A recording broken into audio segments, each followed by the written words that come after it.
You know, there have been some patients that will feel, after a certain period of time, feel well and want to be off of the treatment. Is this something that you would suggest to them, or? Well, yes, we have had situations where patients have been gone 5 years or more without any evidence that they have cancer, and then they stop the treatment and the cancer comes back. That does happen, but we do try to wean people off so that they're down to, after a while, they're coming every 6 months for a little 1 week or 2 week tune-up, to once a year.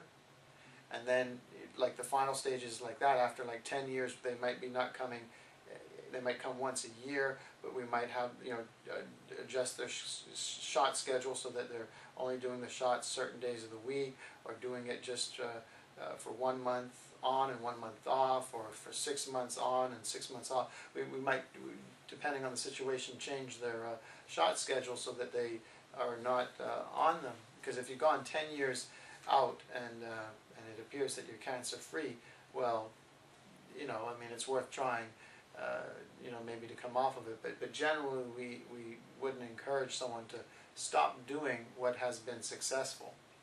You know, so if they've been doing a certain supplement regimen and an exercise regimen and a diet regimen and if they're doing any sort of vaccines or any other regimen for their immune system and their cancer, then why would they want to stop? Exactly. If it's not Sometimes people do, because they just feel like, well, I must be free of the cancer because you know, I feel fine, and my doctor says nothing's showing up on the scans.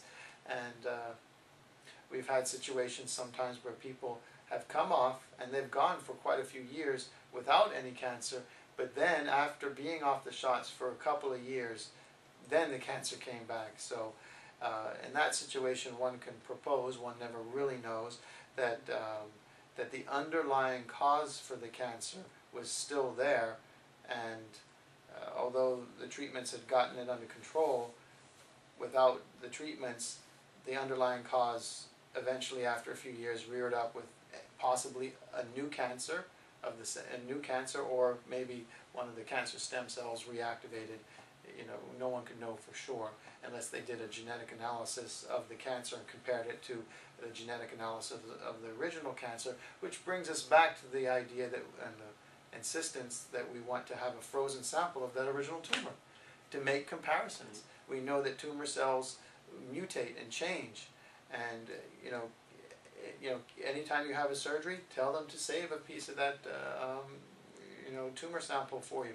If they don't want to save it for you in the hospital lab, save it in your own refrigerator at home. I mean, you know, it's just save it, you know, for future analysis and comparison. I don't think anyone realizes that that's so important. No. You know, it's never been discussed. It's not something that your cancer doctor will tell you. Well, because they don't usually do anything. They don't usually do any vaccines. They have no reason to keep that tumor. Until recently, it is now being generally accepted about the circulating tumor cells and things like that, but also the genetics of the cancer and the epigenetics of the cancer.